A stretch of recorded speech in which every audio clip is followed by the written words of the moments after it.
So last year, Kayla and I had swimming together as a class. It was real fun. But here's the thing, neither of us enjoyed the presence of most of the other people in that class. So we would go and we would sit on the opposite side of the pool room, and we would sit there and we would swipe through Snapchat filters and make each other look as stupid as possible and then laugh about it for days. And Kayla's lovely. The end. While we were on the improv team, The Fridge, Will decided to call me his son because he felt like he was a father figure to me. But the coincidence about that is that later in Pippin, he was cast as Pippin and I was cast as King Charles, which would make him my son. So he was both my father and his son, and my son, and I was both his father and his son. So even though he still calls me his son, I still feel like I'm a little bit of his father and I get to tell him what to do sometimes. Okay, so one time I went to dinner with Graham and a couple of our other friends. We went to Cafe Rio and, we're just sitting, eating our food, having, a normal dinner. And then, but Graham every so often would kind of look at me and laugh, or just kind of laugh to himself. And I thought I was just being really funny and making him laugh. But I don't know, 20 minutes later, I picked up my drink, took a sip, and a little chunk of something came with it. So I was like, what the heck? And I look at him and he starts laughing, and everyone around too. And so I guess when I wasn't looking, he had been sneaking bits of food or paper, random stuff, just putting it in my drink, and I hadn't been noticing, so he thought it was funny, and that's why he kept laughing. But I think Graham is really good at stuff like that, where he can take something ordinary, I guess, just dinner, and make it that much more enjoyable, that much more fun. And he just has this influence on people where when you're around him, you can't help but smile and laugh and just have a good time. I think that's a really great quality, and I love that he can just lighten the mood or make people feel comfortable, and that's just something that I really love about him. So Lexi was the section leader of the tenor section in Highlights last year, and I was totally new to Highlights, and she was so nice to me, and we became really fast friends. And in Highlights we do this warm-up of singing 1 through 8, and I would do a Louis Armstrong impression, a terrible Louis Armstrong impression, of singing the 1 through 8, and I'd be like, 1, 2, 3, 4, 5, 6, 7, 8, 7, 6, 5, 4, 3, 2, 1. And Lexi would laugh so hard. And then we would do this dance move, and we would sing the Louis Armstrong 1 through 8 together, and no one thought it was funny, but me and Lexi. But she made me really happy, and I love her. This last year at Winters, Weston and I were in the same group. I had my date, he had his, everything like that. And we had a really good time. It was a lot of fun hanging out with him, except for once we got to the dance, Weston and my date kept on disappearing, and we were real confused until we kept looking over and they were dancing with each other, having a great time. And we realized that, me and my best friend realized that Weston had stolen my date to the dance. And were you mad? No. He deserves to be happy. I'm in this D&D campaign that Dane Gullidge is writing, and as kind of a joke, I named my character Jesus of Nazareth, and so we were doing the campaign and all, and then we get into this room, and he has these thorny vines come and try and kill me, right? And it's funny because it's a biblical reference with killing Jesus of Nazareth with a crown of thorns. He's a really funny guy. Tatum, you have been really, really influential in my life because you're so confident in everything, and you just do everything with, finesse, and you're really confident in who you are, and I really like that about you. So yeah, you're a great person, and you're super sweet and super nice and really giving, and yeah, so you've just influenced my life a lot, so thank you. Olivia and Lemon and I met in a very awkward situation. I went to UTA because I really wanted to make some friends, and I panicked because I'm a very shy person, and so I walked up to Liv because she's the only person I really knew, and I was like, hey, I'm shy, can I be your friend? And she took me in and she's like, hey, we can be friends. And then fast forward to this year, Shakespeare happens, and we're like crazy. We're like the two best friends on this trip. And we go to a thrift store and we're having fun and we're laughing. And I think some of my best memories in this theater department are with Olivia Lemon, and she's so cute, she's so sweet, and I'm really gonna miss her, and I love her so much. I have cousins named Eliza and Kate Nelson who go to Skyline, of course. And Jake moved into the school the year before I moved in. And there was this one time when we were on a hike, and I was singing to myself because, you know, that's what I do. I just sing random words to myself. And they told me, oh, there's this kid at Skyline that you're gonna meet when you come. His name is Jake Lumen, and he sings to himself too.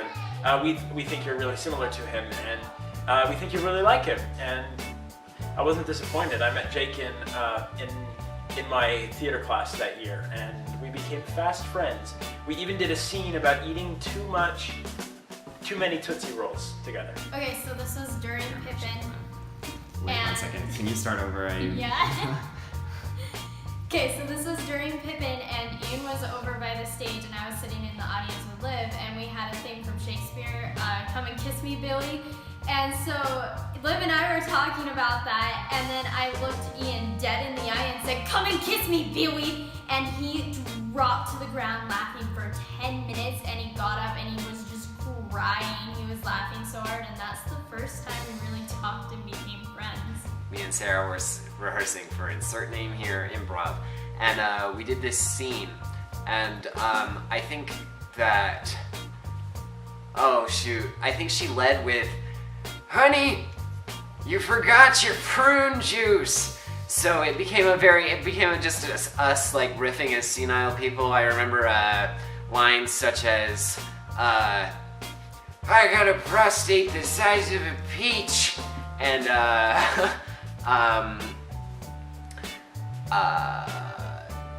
shoot, I've got a David Sedaris signature on my butt because of you.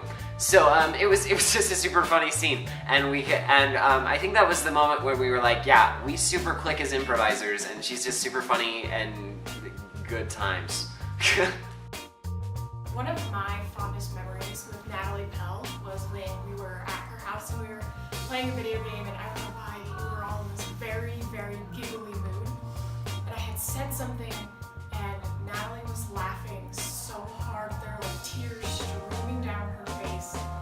And like we were all laughing, and our friend Colin timed it, and all of us laughed for about 4 minutes straight with no breaks in between or anything. And so we were all just kind of like couch potato and slopped down on the couch, just like tears streaming down our face. Ginny and I are the only ones who have ever worn the pregnant belly, and so I like to think that we're like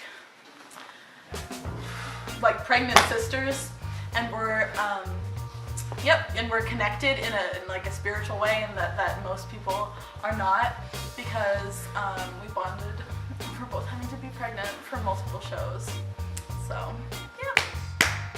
There's no place like home. I'm proud of you. Okay. So, go ahead. So my favorite memory about Alexis Pollock is during the night of One Acts, like while we were in production for that, she came up to me and she said, you need to take a couple deep breaths, because she said whenever she sees me in the halls, I seem fine, but during that class period, I always look incredibly frazzled. And then ever since then, she's always made a point to check in on me and make sure I was okay, which has always been really nice. There was this one time when Piper and I, I think we were ditching fourth period or something, and she was like, okay, I gotta go to Whole Foods though. And why Whole Foods? Glad you asked. So, so it's because her family will eat her food unless it's healthy. So she has to go to Whole Foods so she can buy some healthy food that her family won't eat. And I thought that was really, really funny. Katia Stringham, I've known her for a very, very long time. Her sister and my sister were friends, and they're like 5 years older than us, something like that. When we were in about the fourth grade, of course she was in the 5th grade, she came out with this video called How to Be Pretty. And it was the best thing in the world. It had the greatest advice about how to make yourself prettier, like widen your eyes and make your lips bigger. And I kid you not, I actually followed her advice for a day. And I went to school and I had really disgustingly huge lipstick and I had a headband around my nose because that's what Katia told me to do. And you know, it was fine, but this is just my warning to never follow beauty advice from Katia. Charlotte Sullivan and I were playing pool at Sarah Nass's house this one time. And so it was all going fine and we're just playing until I noticed that she was shooting like super weird. Like her posture was the weirdest thing and we couldn't get her to fix it no matter what we tried. We were like, hey Charlotte, you don't need to stand with your butt like out like 2 feet from the pole. So yeah, she was just really bad at pool. Hi everybody, so I have a story today about Jenna Yuri, and for those of you who don't know, Jenna and I pretty much acted alongside each other all throughout the time that I was in high school. She has been everything from my mother-in-law to my love interest a couple times, and it was always so much fun acting alongside Jenna while I was in high school. But I have this one memory, and it was actually the last night of My Fair Lady in her junior year, my senior year, and it was the last night, and after the final scene, we went behind this big giant door that we walk out of during the curtain call, and I gave her just the biggest hug I could possibly give, and I said thank you. And of course, like Jenna, she lightly tapped me on the chest and said, "Stop it! You're gonna make me cry." And it was hard that last night because we all have those people in our lives that are a big reason that we're the people that we are today. And Jenna is one of those people for me. She's one of the big reasons that I'm the actor I am today, and the person. She had and still has this incredibly positive influence on my life. So I thought I would send this video and say, Jenna, thank you just one more time before you graduate. So congratulations, Jenna. Congratulations to all you seniors. I'm so proud of all of you. You're gonna all do such amazing things, and I can't wait for what life has in store for you guys. Olivia and I were doing our Julius Caesar scene for drama comp, and during one round, there's a part where she pulls a dagger out of my belt hoop, and she pulled it out, and I was wearing a crop top, and it got stuck on the shirt, and it pulled my shirt up, and I flashed the judges. Alice does this thing every time we go to the bathroom together, which is a lot, where we're in stalls right next to each other, and she goes, Asha, you're listening to me pee, I can tell, stop listening to me pee, you're listening to me pee, I can't, you need to stop, I need to pee in peace, and she does that every time, and every time I listen to her pee. So, the first time I spoke to Sophie in person was in the dressing room at My Fair Lady, and it was just her, and she was getting her costume fitted, and I walked in, and she was so cute. She was like, Alex Cannon! And I was like, Sophie! Yeah, and she said, it's white, but that's okay. And I insisted that I had known that her last name was White, but I think she knew that I didn't know. And she was still my friend, so if that doesn't say something about Sophie, I don't know what does. I met Darby Williams on the bus to the Shakespeare Festival, and we kind of became best friends. Our nicknames for each other were Lexi Fowles and Darby Williams, the best friends we made 30 seconds ago. And throughout the entire time, we made it like a point to rag on Easton Lions the entirety of the bus ride. And for some reason, he still sat with us, and I've never met a better partner in crime than Darby, so yeah. Hey guys, so this story goes out to Aaron Williams. So back a while, a few years ago, I was a junior, so Aaron was a sophomore. We had just finished doing the Skyline run of You're in Town, and we were now condensing it into a one-act for the one-act competition.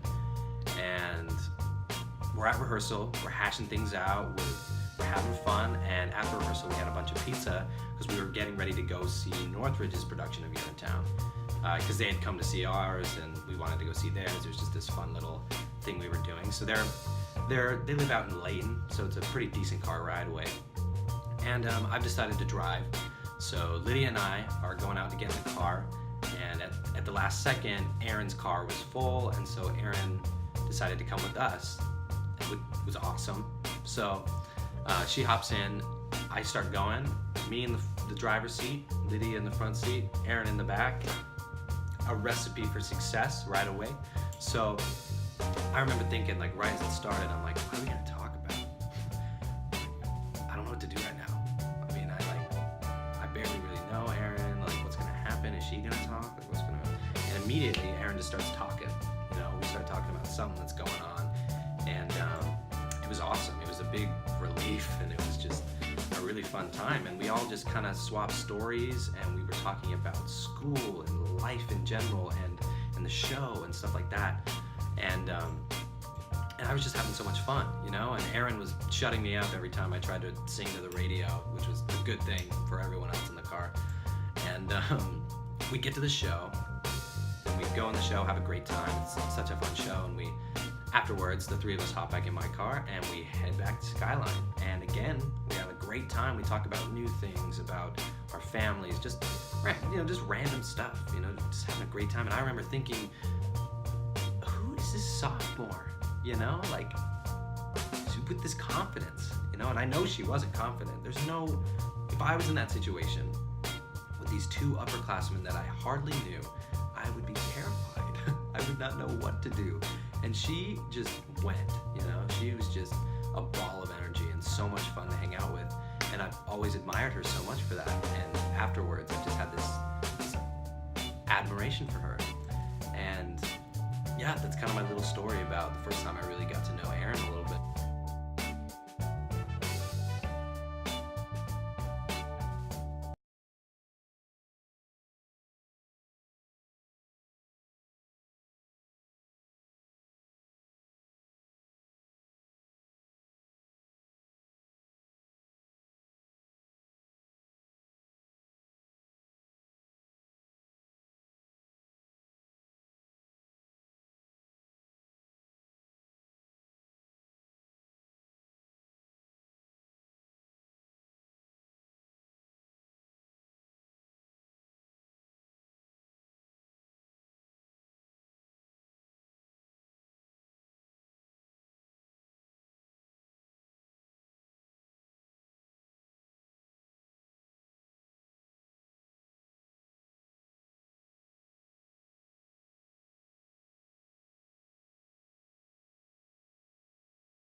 chubby.